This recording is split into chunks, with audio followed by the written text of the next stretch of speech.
Seja muito bem-vindo ao Cantinho Teológico. Nós estamos diante do versículo 17 do capítulo 3 da segunda epístola de Paulo aos Coríntios.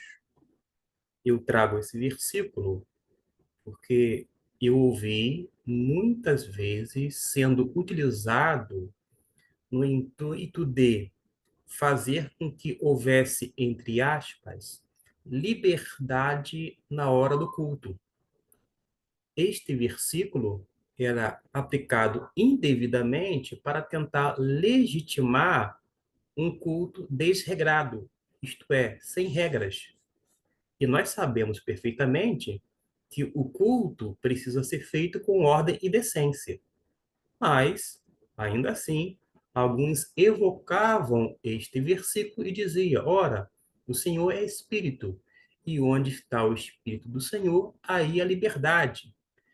Tipo, liberdade para fazer o que bem entender, liberdade para se movimentar, correr para lá e para cá, e, inclusive, ir para o chamado emocionalismo exacerbado.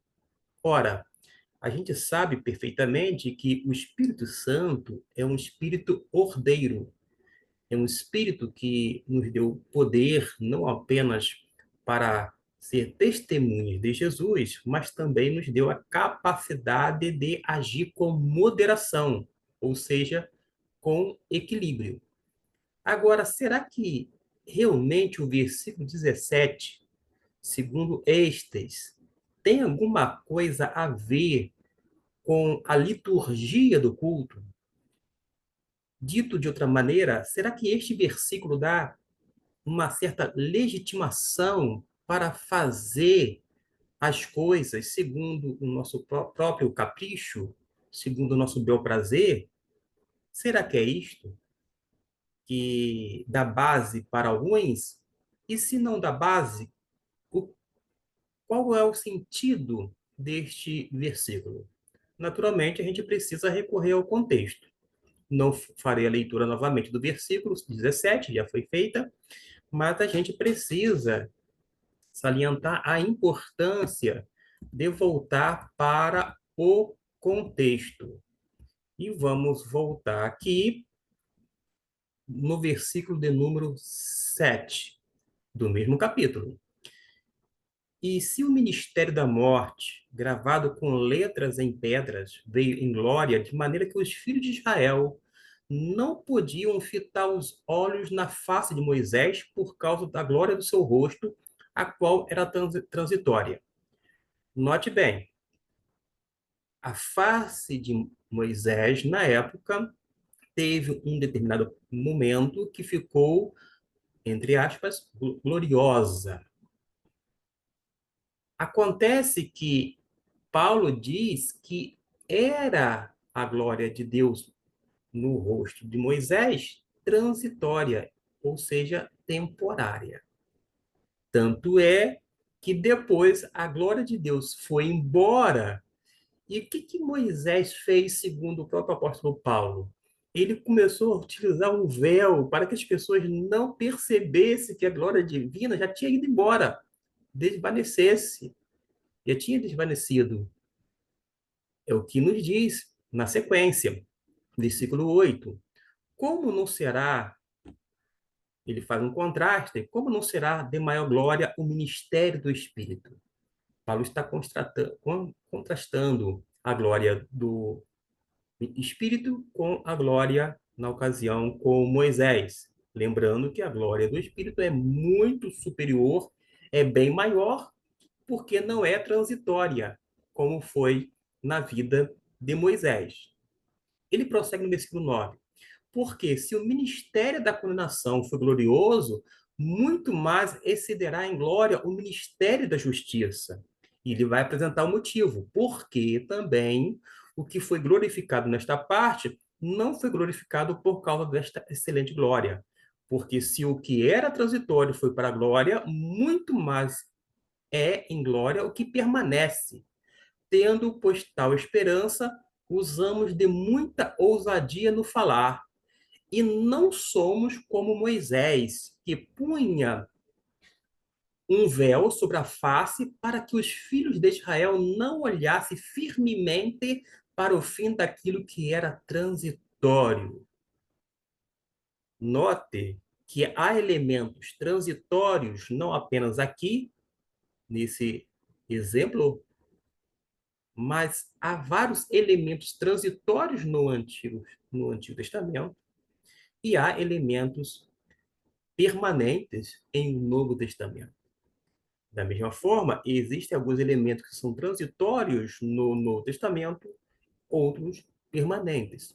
A gente precisa lidar com a situação e ter uma sensibilidade e uma percepção espiritual para ver o que é permanente e o que é transitório. Dito isto, observe que dentro do contexto do versículo 17 está todo esse conteúdo que nós já fizemos a leitura, mas fala sobre o endurecimento de corações, um coração, digamos assim, de pedra, um coração cauterizado pelo pecado. Mas se os seus sentidos foram endurecidos, porque até hoje o mesmo véu, por levantar na lição do Velho Testamento, o qual foi por Cristo abolido, e até hoje, quando é lido Moisés, uma referência à lei, à Torá, o véu está posto sobre o coração deles. Lembrando que a Torá, literalmente, a ideia principal é de instrução. A ideia secundária é de direção, porque primeiro Deus instrui e automaticamente ele vai dirigir o povo através da Torá, isto é, da sua lei. A lei tem essa conotação de instrução, e não a lei como nós brasileiros concebemos dentro desse aparato jurídico. A gente prossegue dizendo que tem aqui a palavra endurecido, primeiramente, é esse endurecimento, a gente observa que esse endurecimento está atrelado ao coração do homem, à mente ou ao coração. Aliás, todas as vezes que a Bíblia se reporta ao termo coração no Antigo Testamento, refere-se à mente, ao pensamento, porque é aqui que procede todas as coisas. Conforme John Stott vai dizer, num texto alusivo ao Novo Testamento, é verdade, mas ele fala que a batalha começa aqui e ela pode ser ganha justamente aqui, na mente. E para o público do Antigo Testamento, a pessoa pensava com o coração. É o coração que vai fazer com que ocorram os pensamentos, as intenções, etc. e tal. Dali procede todas as coisas, é a saída do coração, mas sempre aludido a quê? A mente do ser humano. Porque no Antigo Testamento as pessoas não sentiam com o coração, pensavam com o coração, mas sentiam com as entranhas. As entranhas, e essa parte, vou dizer assim, do intestino, é que as pessoas sentiam. Eu não vou delongar sobre isto, mas eu já falei algumas vezes sobre essa diferença e esse pormenor. Mas vale a pena aqui esse registro e eu prossigo. Mas quando se converterem ao Senhor, então o véu se retirará. Dentro do contexto, a gente tem a palavra sobre endurecimento. Esse endurecimento está relacionado ao pensamento ou ao coração, de acordo com a figura do Antigo Testamento, já que está falando sobre Moisés e aquele período do Antigo Testamento, ou conforme está aqui, sobre o Velho Testamento, o qual foi por Cristo abolido, segundo o versículo 14. E vai dizer que o véu está posto sobre o coração deles, de modo que com o coração endurecido, o véu está posto. À medida que o véu é tirado, há, vou dizer assim, um quebrantamento no coração.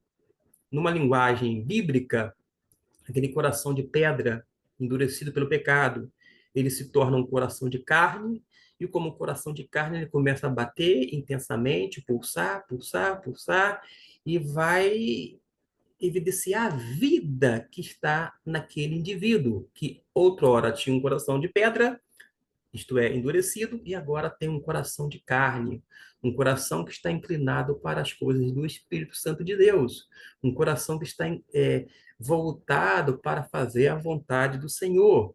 Logo, a gente observa que as palavras endurecidos, aqui no plural, mas da onde vem o endurecimento, coração, véu que está sobre, é, posto sobre o coração das pessoas, quando esse véu é retirado, a pessoa se converte.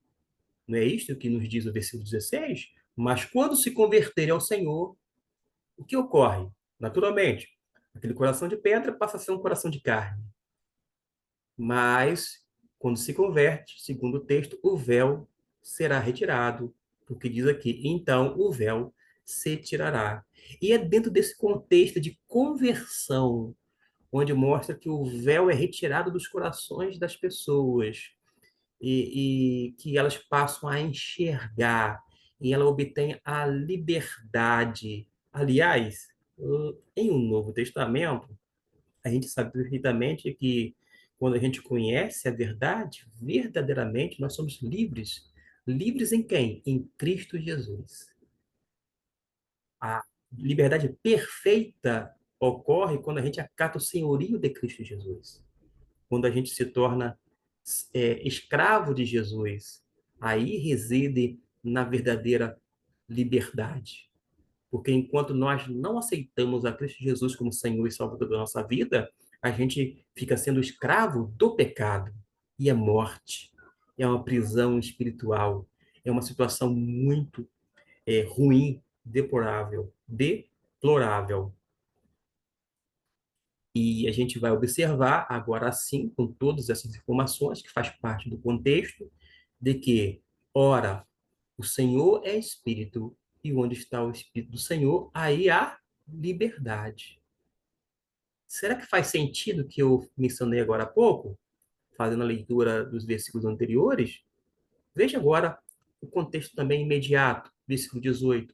Mas todos nós, diz o apóstolo Paulo, com o rosto descoberto, porque já operou a conversão, porque já houve essa retirada do véu, o coração não está mais convertido, vai refletir como um espelho a glória do Senhor.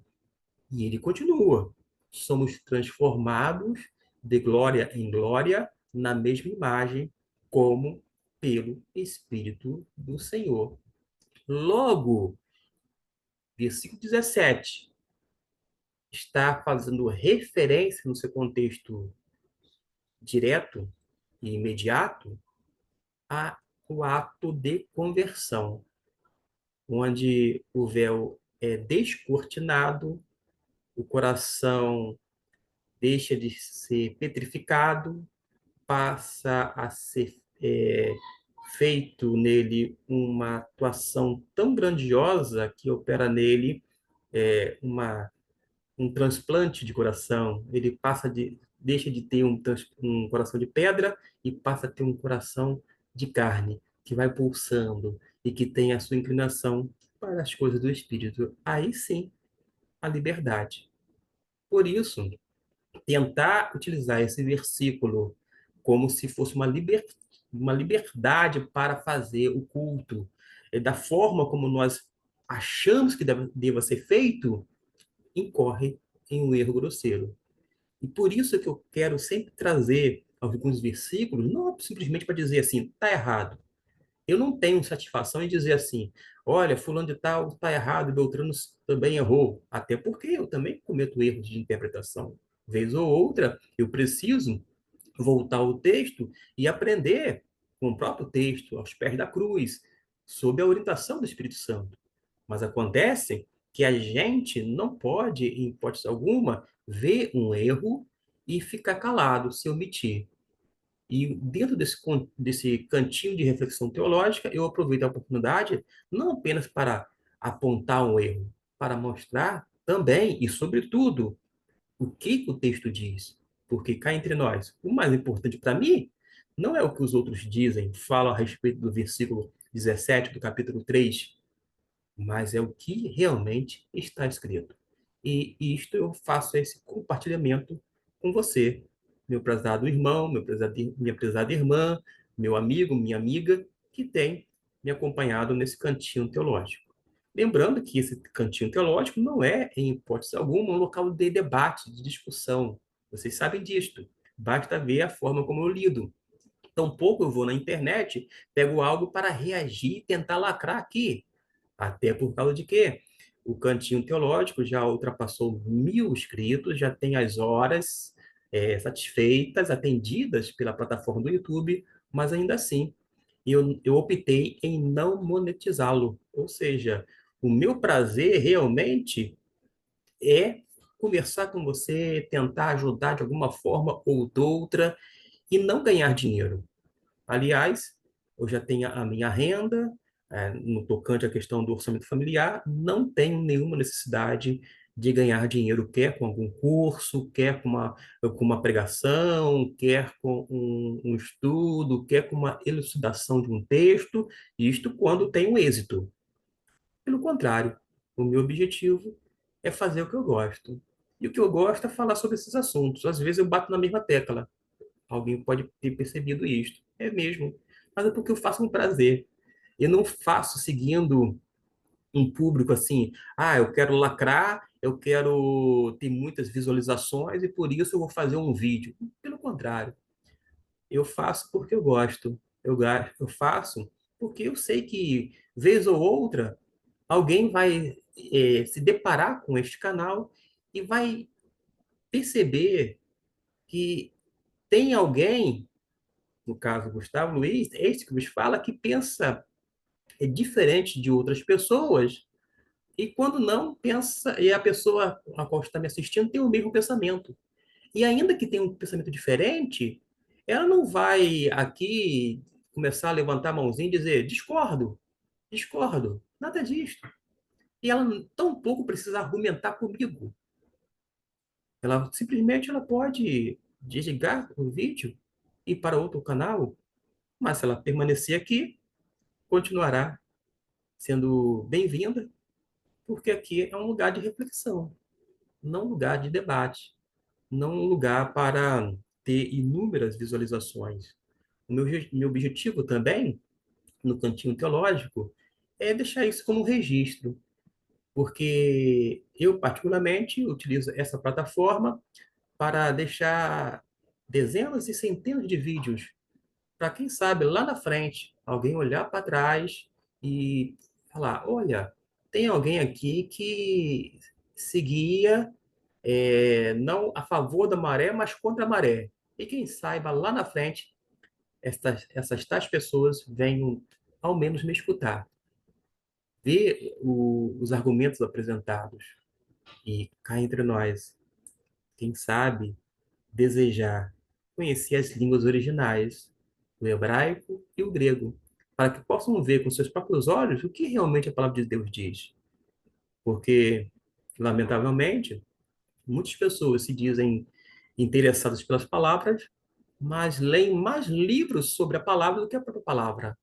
E aqui o objetivo não é simplesmente falar de livros, sobre os livros, mas é levar você sempre a estar diante de textos como este, um texto, uma porção singela da palavra de Deus. Fique com Deus e que o Deus o abençoe rica e abundantemente, porque é a minha oração, é também um desejo do meu coração.